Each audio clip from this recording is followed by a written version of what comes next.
ನಿಯೋಗದಿಂದ CM ಸಿದ್ದರಾಮಯ್ಯರನ್ನ ಭೇಟಿ ಮಾಡಲಾಗ್ತಾ ಇದೆ. ಬೆಳಗ್ಗೆ 11 ಗಂಟೆಗೆ ಭೇಟಿ ಮಾಡುವುದಕ್ಕೆ ಸಮಯಾವಕಾಶವನ್ನ ನೀಡಲಾಗಿತ್ತು. ಅದರಂತೆಯೇ ಸಾಕಷ್ಟು ರೀತಿಯಾದಂತಹ ಮನವಿಯನ್ನ ಇಟ್ಕೊಂಡು ಒಂದಷ್ಟು ಬೇಡಿಕೆಗಳನ್ನ ಸಿಎಂ ಸಿದ್ದರಾಮಯ್ಯನವರ ಗಮನಕ್ಕೂ ತರಬೇಕು ಅನ್ನುವಂತ ನಿಟ್ಟಿನಲ್ಲಿ ಬಿಜೆಪಿ ನಿಯೋಗ ಇವತ್ತು ಕಾವೇರಿ ನಿವಾಸದಲ್ಲಿ ಭೇಟಿಯಾಗಿ ಸಿಎಂ ಜೊತೆಗೆ ಚರ್ಚೆಯನ್ನ ನಡೆಸ್ತಾ ಇದ್ದಾರೆ.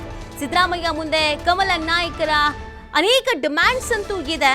ವಿಜಯೇಂದ್ರ ಆರ್ ಅಶೋಕ್ ಅವರ ನೇತೃತ್ವದಲ್ಲಿ ನಿಯೋಗ ಭೇಟಿಯನ್ನ ಮಾಡೋದ್ರ ಜೊತೆಗೆ ಸಿಎಂಗೆ ಹಲವು ಬೇಡಿಕೆಯನ್ನ ಇಟ್ಟಿದ್ದಾರೆ ಬಿಜೆಪಿಯ ನಾಯಕರುಗಳು. ಗ್ರೇಟರ್ ಬೆಂಗಳೂರು ವಿಧೇಯಕ ಅನುಷ್ಠಾನ ಬೇಡ, ಮೊದಲಿಂದಲೂ ಇದನ್ನು ಹೇಳ್ಕೊಂಡು ಬಂದಿದ್ರು, ಪುನಃ ಅದನ್ನೇ ಹೇಳ್ತಾ ಇದ್ದಾರೆ. ನೀವು ಬೆಂಗಳೂರು ವಿಭಜಿಸಿದ್ರೆ ಕಷ್ಟ ಆಗತ್ತೆ ಅನ್ನುವಂಥ ವಿಚಾರ. ಕನ್ನಡಿಗರ ಅಸ್ಮಿತೆಗೆ ಇದು ಧಕ್ಕೆ ಆದಂಗೆ ಆಗ್ಬಿಡತ್ತೆ, ಹಾಗಾಗಿ ಬೇಡ. ಅನುದಾನದ ವಿಚಾರದಲ್ಲಿ ಹೆಚ್ಚಿನ ರೀತಿಯಾದಂಥ ತಾರತಮ್ಯ ಅನ್ನೋದು ಕೂಡ ಬೇಡ. ಬಜೆಟ್ನಲ್ಲಿ ಬೆಂಗಳೂರಿಗೆ ಹೊಸ ಯೋಜನೆಯನ್ನ ಅನೌನ್ಸ್ ಮಾಡಿ, ಹೊಸ ಯೋಜನೆಯನ್ನ ಕೊಡಿ. ಹೀಗೆ ಹಲವು ಮನವಿಯನ್ನ ಮಾಡ್ತಾ ಇದ್ದಾರೆ ಬಿಜೆಪಿ ನಿಯೋಗ. ಇವತ್ತು ಸಿದ್ದರಾಮಯ್ಯನವರನ್ನ ಭೇಟಿಯಾಗಿದ್ದಾರೆ. ವಿವಿಧ ಬೇಡಿಕೆಗಳಂತೂ ಇತ್ತು, ಒಂದಷ್ಟು ಪ್ಲಾನ್ ಕೂಡ ಮಾಡ್ಕೊಂಡಿದ್ರು. ಇದಿಷ್ಟು ಬೇಡಿಕೆಯನ್ನ ಸಿಎಂ ಸಿದ್ದರಾಮಯ್ಯನವರ ಮುಂದೆ ಇಡಬೇಕು ಅಂತ. ಅದೇ ರೀತಿಯಾಗಿ ಸಮಯಾವಕಾಶವನ್ನ ಕೇಳಿದ್ರು. 11 ಗಂಟೆಗೆ ಭೇಟಿಯಾಗಿ ಮಾತುಕತೆಯನ್ನ ನಡೆಸಬೇಕು ಅನ್ನುವಂಥ ನಿಟ್ಟಿನಲ್ಲಿ ಸಮಯಾವಕಾಶ ಕೂಡ ನಿಗದಿ ಆಗಿತ್ತು. ಅದೇ ರೀತಿಯಾಗಿ ಬಿಜೆಪಿ ನಿಯೋಗ ಭೇಟಿಯಾಗಿ ಒಂದಷ್ಟು ಮನವಿಯನ್ನ ಮಾಡ್ಕೊಂಡಿದ್ದಾರೆ. ಪ್ರಮುಖವಾಗಿ ನೋಡಿ, BBMP ಚುನಾವಣೆ ನಡೆದೇ ಇಲ್ಲ, 4.5 ವರ್ಷ ಆಗೋಯ್ತು. ಯಾಕೆ ಅಂತಂದರೆ BBMP ವಾರ್ಡ್ ವಿಂಗಡಣೆಯ ವಿಚಾರ, ಗ್ರೇಟರ್ ಬೆಂಗಳೂರು ಅನ್ನುವಂಥ ಒಂದು ಪ್ಲಾನನ್ನು ಏನು ಮಾಡ್ಕೊಂಡಿದ್ದಾರೆ ಕಾಂಗ್ರೆಸ್ನವರು, ಇದು ಬೇಡ, ಇದರಿಂದ ಸಮಸ್ಯೆ ಆಗುತ್ತೆ, ಇದು ಕನ್ನಡಿಗರ ಅಸ್ಮಿತೆಯ ವಿಚಾರ ಕೂಡ. ಆ ಕಾರಣಕ್ಕಾಗಿ ಬೇಡ ಅನ್ನುವಂಥ ಮನವಿಯನ್ನು ಕೂಡ ಮಾಡಿಕೊಂಡಿದ್ದಾರೆ. ಹಾಗೆಯೇ ಅನುದಾನದ ವಿಚಾರ, BJP ಶಾಸಕರು ಇರುವಂಥ ಕ್ಷೇತ್ರಗಳಲ್ಲಿ ಈ ಅನುದಾನ ಕಡಿಮೆ ಆಗುವುದು ಅಥವಾ ಅನುದಾನ ಕೊಡದೇ ಇರೋದು ಇದೆಯಲ್ಲ, ಇದಷ್ಟರ ಮಟ್ಟಿಗೆ ತಾರತಮ್ಯ ಅನ್ನೋದು ಬೇಡ. ಬಜೆಟ್ನಲ್ಲಿ ವಿಶೇಷವಾಗಿ ಎಲ್ಲರಿಗೂ ಒಂದೇ ಥರದೊಂದು ಅನುದಾನ ಬಿಡುಗಡೆ ಆಗಲಿ ಅಂತ ಕೇಳ್ಕೊಂಡಿದ್ದಾರೆ. ಹಾಗೇನೆ ಬೆಂಗಳೂರು ವಿಚಾರದಲ್ಲಿ ಸಾಕಷ್ಟು ಸದ್ದು ಸುದ್ದಿ ಆಗ್ತಾ ಇದೆ. ಸಾಕಷ್ಟು ರೀತಿಯಾದಂಥ ಸಮಸ್ಯೆಗಳು ಬೆಂಗಳೂರಿನಲ್ಲಿ ಆಗ್ತಾ ಇದೆ. ಸೊ ಈ ಸರ್ಕಾರ ಬಂದ ಮೇಲೆ ಬೆಂಗಳೂರು ನಗರಾಭಿವೃದ್ಧಿ ಯೋಜನೆಗೆ ಸಂಬಂಧಪಟ್ಟಂತೆಗೆ ಒಂದಷ್ಟು ಹಿನ್ನಡೆ ಆಗ್ತಾ ಇದೆ ಅನ್ನುವಂಥ ಮಾತುಗಳನ್ನು ಕೂಡ ಕೆಲವು ಉದ್ಯಮಿಗಳು ಆಡಿದ್ರು. ಸೊ ಹಾಗಾಗಿ ಬೆಂಗಳೂರಿಗೆ ಒಂದಷ್ಟು ವಿಶೇಷವಾದಂಥ ಯೋಜನೆಗಳನ್ನು ಅನೌನ್ಸ್ ಮಾಡಿ ಅನ್ನುವಂಥ ಕೋರಿಕೆ ಕೂಡ ಬಿಜೆಪಿಗೆ ಅರ್ದಿದೆ. ರಾಜಧಾನಿ ಅಲ್ವಾ ಬೆಂಗಳೂರು, ಒಂದಷ್ಟು ವಿಶೇಷವಾದಂಥ ಯೋಜನೆಗಳು ಅವಶ್ಯಕತೆಯಾಗಿ ಬೇಕಾಗಿದೆ. ಹಾಗಾಗಿ ಹೆಚ್ಚಿನ ರೀತಿಯಾಗಿ ಬೆಂಗಳೂರಿಗೆ ಸಂಬಂಧಪಟ್ಟಂತೆ ಹೊಸ ಯೋಜನೆಯ ಘೋಷಣೆಯ ಬಗ್ಗೆ ಯೋಚಿಸಿ ಅದ್ರ ಬಗ್ಗೆ ಗಮನ ಕೊಡಿ ಅನ್ನುವಂಥ ಮನವಿಯನ್ನು ಕೂಡ ಇದೇ ಸಂದರ್ಭದಲ್ಲಿ ಮಾಡಿಕೊಳ್ಳಲಾಗಿದೆ. ಹೀಗೆ ಬಿಜೆಪಿಯ ನಿಯೋಗ ಇವತ್ತು ಸಿಎಂ ಸಿದ್ದರಾಮಯ್ಯನವರ ಮುಂದೆ ಅನೇಕ ಬೇಡಿಕೆಗಳನ್ನು ಇಟ್ಟಿದ್ದಾರೆ. ಆ ಬೇಡಿಕೆಗಳನ್ನು ಈಡೇರಿಸ್ತೀರಾ ಅನ್ನುವಂಥ ಭರವಸೆ ಇದೆ ಅಂತ ಕೂಡ ಬಿಜೆಪಿಗರು ಹೇಳಿದ್ದಾರೆ. ಯಾಕಂದರೆ ಎಲ್ರಿಗೂ ಗೊತ್ತಿರೋ ಹಾಗೇ ಬಜೆಟ್ ಇನ್ನೇನು 7ನೇ ತಾರೀಕು ಇನ್ನೇನು ಅಧಿವೇಶನ ಪ್ರಾರಂಭ ಆಗತ್ತೆ.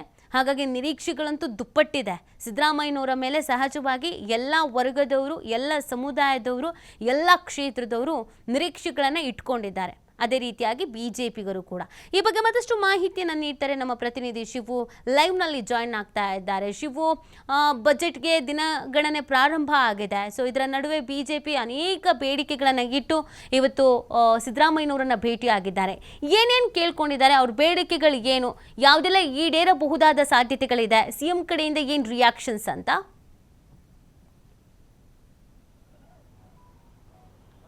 ಬಿಜೆಪಿ ರಾಜ್ಯಾಧ್ಯಕ್ಷರಾಗಿರುವಂತಹ ವಿಜಯೇಂದ್ರ ಹಾಗೆ ಪ್ರತಿಪಕ್ಷ ನಾಯಕ ಆರ್ ಅಶೋಕ್ ಸೇರಿದಂತೆ ಬೆಂಗಳೂರು ಭಾಗದ ಬಿಜೆಪಿ ಸಂಸದರು, ಶಾಸಕರು, MLCಗಳು, ರಾಜ್ಯಸಭಾ ಸದಸ್ಯರು ಈಗ ಮುಖ್ಯಮಂತ್ರಿಗಳನ್ನ ಅವರ ಅಧಿಕೃತ ನಿವಾಸ ಕಾವೇರಿಯಲ್ಲಿ ಭೇಟಿ ಮಾಡಿದ್ದಾರೆ. ಹಲವು ಡಿಮ್ಯಾಂಡ್ಗಳನ್ನು ಈಗ ಮುಖ್ಯಮಂತ್ರಿಗಳ ಮುಂದೆ ಇಟ್ಟಿದ್ದಾರೆ. ಅದರಲ್ಲಿ ಪ್ರಮುಖವಾದದ್ದು ಗ್ರೇಟ್ ಬೆಂಗಳೂರು ವಿಧೇಯಕಕ್ಕೆ ಸಂಬಂಧಪಟ್ಟಂತೆ. ಯಾಕೆಂದರೆ ಈಗಾಗಲೇ ಆ ವಿಧೇಯಕವನ್ನು ಕಳೆದ ಅಧಿವೇಶನದಲ್ಲೂ ಕೂಡ ಚರ್ಚೆಯನ್ನು ಮಾಡಲಾಗಿತ್ತು. ಆಗಲೇ ಸಾಕಷ್ಟು ವಿರೋಧ ವ್ಯಕ್ತವಾಗಿತ್ತು. ತದನಂತರ ಒಂದು ಸದನ ಸಮಿತಿಯನ್ನು ರಚನೆ ಮಾಡಲಾಗಿತ್ತು. ರಿಜ್ವಾನ್ ಅರ್ಷದ್ ಅವರು ಸದನ ಸಮಿತಿ ಅಧ್ಯಕ್ಷರಾಗಿದ್ದರು. ಅವರು ಈಗ ಸ್ಪೀಕರ್ ಅವರಿಗೆ ವರದಿಯನ್ನು ಕೂಡ ಕೊಟ್ಟಿದ್ದಾರೆ. ಆ ವರದಿಯಲ್ಲಿ 5ರಿಂದ 7 ಭಾಗಗಳನ್ನು ಹಂತವಾಗಿ 7 ಭಾಗಗಳನ್ನು ಮಾಡಬೇಕು, ಬೆಂಗಳೂರನ್ನು ವಿಭಜನೆ ಮಾಡಬೇಕು. ವಿಭಜನೆ ಮಾಡದೆ ಹೋದರೆ ಆಡಳಿತದ ಹಿತದೃಷ್ಟಿಯಿಂದ ಅದು ಸರಿ ಹೋಗೋದಿಲ್ಲ, ಆಡಳಿತವನ್ನು ನಡೆಸೋದಕ್ಕೆ ಸಾಧ್ಯ ಆಗೋದಿಲ್ಲ, ಬೆಂಗಳೂರು ಅಭಿವೃದ್ಧಿ ಕೂಡ ಕಷ್ಟ ಅನ್ನುವಂಥ ಒಂದು ಶಿಫಾರಸನ್ನು ಮಾಡಿದ್ದಾರೆ.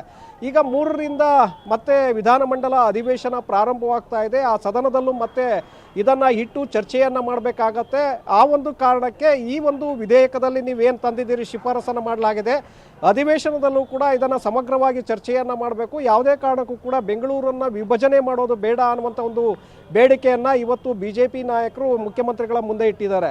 ತದನಂತರ ಟನಲ್ ರಸ್ತೆಗೆ ಸಂಬಂಧಪಟ್ಟಂತೆ ಅವೈಜ್ಞಾನಿಕವಾಗಿದೆ, ಟನಲ್ ರಸ್ತೆಯನ್ನು ನಿರ್ಮಾಣ ಮಾಡೋದು ಬೇಡ ಅನ್ನುವಂಥ ಬೇಡಿಕೆಯನ್ನು ಕೂಡ ಮುಖ್ಯಮಂತ್ರಿಗಳ ಮುಂದೆ ಇಟ್ಟಿದ್ದಾರೆ. ಹಾಗೆ ಬೆಂಗಳೂರು BJP ಶಾಸಕರಿಗೆ ಹೆಚ್ಚಿನ ಅನುದಾನವನ್ನು ಕೊಡಬೇಕು, ಅನುದಾನದ ವಿಚಾರದಲ್ಲಿ ಯಾವುದೇ ರೀತಿಯಾದಂಥ ತಾರತಮ್ಯಗಳನ್ನು ಮಾಡಬೇಡಿ, ನೀವು ಬೇಕಾದರೆ ನಿಮ್ಮ ಶಾಸಕರಿಗೆ ಸ್ವಲ್ಪ ಹೆಚ್ಚಿಗೆ ಕೊಟ್ಟರೂ ಪರವಾಗಿಲ್ಲ, ಆದರೆ ನಮ್ಮ ಶಾಸಕರಿಗೂ ಕೂಡ ಅದೇ ರೀತಿಯಾಗಿ ಅನುದಾನವನ್ನು ಕೊಡಬೇಕು. ಬೆಂಗಳೂರಿನ ಹಿತದೃಷ್ಟಿಯಿಂದ ಬೆಂಗಳೂರು ಅಭಿವೃದ್ಧಿಗೆ ಪೂರಕವಾಗುವಂತೆ ಅನುದಾನ ಇದ್ದರೆ ನಾವು ಅಭಿವೃದ್ಧಿಯನ್ನು ಮಾಡೋದಕ್ಕೆ ಸಾಧ್ಯ ಆಗುತ್ತೆ. ಕ್ಷೇತ್ರ ಅಭಿವೃದ್ಧಿ ಆದರೆ ಬೆಂಗಳೂರಿಗೆ ಅದು ಹೆಸರು ಬರುತ್ತೆ. ಆ ಕಾರಣಕ್ಕಾಗಿ ನೀವು ಅನುದಾನವನ್ನು ಯಾವುದೇ ಕಾರಣಕ್ಕೂ ಕೂಡ ತಾರತಮ್ಯವನ್ನು ಮಾಡದೆ ನಮಗೂ ಕೂಡ ಅನುದಾನವನ್ನು ಕೊಡಬೇಕು ಅನ್ನುವಂಥ ಬೇಡಿಕೆಯನ್ನು ಕೂಡ ಇಟ್ಟಿದ್ದಾರೆ. ಹಾಗೆ ಬೆಂಗಳೂರಿನ ಸಮಗ್ರ ಅಭಿವೃದ್ಧಿಗೆ ಬರುವ ಬಜೆಟ್ನಲ್ಲಿ ಹೆಚ್ಚಿನ ಒಂದು ಅನುದಾನವನ್ನು ಇಡಬೇಕು ಮತ್ತು ಹೊಸ ಯೋಜನೆಗಳನ್ನು ಬೆಂಗಳೂರು ಅಭಿವೃದ್ಧಿಗಾಗಿ ನೀವು ಕೊಡಬೇಕು ಅನ್ನುವಂಥ ಡಿಮ್ಯಾಂಡನ್ನು ಕೂಡ ಇವತ್ತು ಇಟ್ಟಿರುವಂಥದ್ದು ನೀತಿ. ಹಾಗಾಗಿ ಹಲವು ಬೇಡಿಕೆಗಳನ್ನು ಇವತ್ತು ಮುಂದಿಟ್ಕೊಂಡು ಮುಖ್ಯಮಂತ್ರಿಗಳನ್ನು ಭೇಟಿ ಮಾಡಿದ್ದಾರೆ. ಮುಖ್ಯಮಂತ್ರಿಗಳ ಮುಂದೆ ಈ ಎಲ್ಲ ಬೇಡಿಕೆಗಳನ್ನು ಕೂಡ ಇಟ್ಟಿದ್ದಾರೆ. ಸದನದಲ್ಲಿ ಇದರ ಬಗ್ಗೆ ಬೆಂಗಳೂರು ವಿಭಜನೆ ಬಗ್ಗೆ ಚರ್ಚೆಯನ್ನು ಮಾಡಬೇಕಾಗತ್ತೆ. ಆ ಸಂದರ್ಭದಲ್ಲಿ ಮತ್ತೆ ಪರ ವಿರೋಧ ಅಭಿಪ್ರಾಯಗಳು ಕೂಡ ವ್ಯಕ್ತವಾಗುತ್ತೆ. ಆನಂತರ ಸರ್ಕಾರ ಯಾವ ರೀತಿಯಾದಂಥ ನಿರ್ಧಾರವನ್ನು ತೆಗೆದುಕೊಳ್ಳುತ್ತೆ ನೋಡಬೇಕಾಗತ್ತೆ. ಹಾಗೆ ಅನುದಾನದ ವಿಚಾರದಲ್ಲಿ ಶಾಸಕರಿಗೆ ಅನುದಾನ ತಾರತಮ್ಯ ಆಗ್ತಾ ಇದೆ ಅನ್ನುವಂಥ ಆರೋಪಗಳು ಏನು ಕೇಳಿ ಬರ್ತಾ ಇದೆ, ಇದರ ಬಗ್ಗೆ ಕೂಡ ಮುಖ್ಯಮಂತ್ರಿಗಳು ಗಮನವನ್ನು ಹರಿಸ್ತಾರ. BJP ಶಾಸಕರಿಗೂ ಕೂಡ ಕಾಂಗ್ರೆಸ್ ಶಾಸಕರಿಗೆ ಕೊಟ್ಟಷ್ಟ ಅನುದಾನವನ್ನು ಕೊಡ್ತಾರ ಅನ್ನುವಂಥದ್ದನ್ನು ನೋಡಬೇಕಾಗತ್ತೆ. ಹಾಗೆ ಟನಲ್ ರಸ್ತೆಗೆ ಸಂಬಂಧಪಟ್ಟಂತೆ DK ಶಿವಕುಮಾರ್ ಬಹಳ ಉತ್ಸಾಹದಿಂದ ಆ ಒಂದು ಯೋಜನೆಯನ್ನು ಕೈಗೆತ್ತಿಕೊಂಡಿದ್ದಾರೆ. ಟನಲ್ ರಸ್ತೆಯನ್ನು ನಿರ್ಮಾಣ ಮಾಡಲೇಬೇಕು, ಟ್ರಾಫಿಕ್ ಕಿರಿಕಿರಿಗೆ ನಾವು ಕಡಿವಾಣವನ್ನು ಹಾಕಬೇಕು ಅಂತೇಳಿ ಬಹಳ ಉತ್ಸಾಹದಿಂದ ಅದನ್ನು ಕೆಲಸ ಮಾಡ್ತಾ ಇದ್ದಾರೆ.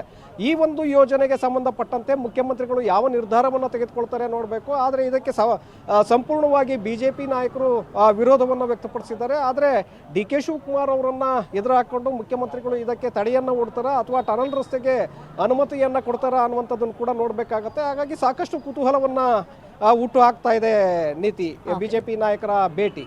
ಓಕೆ, ಥ್ಯಾಂಕ್ ಯು ಶಿವ ತಮ್ಮ ಡೀಟೇಲ್ಸ್ಗಾಗಿ.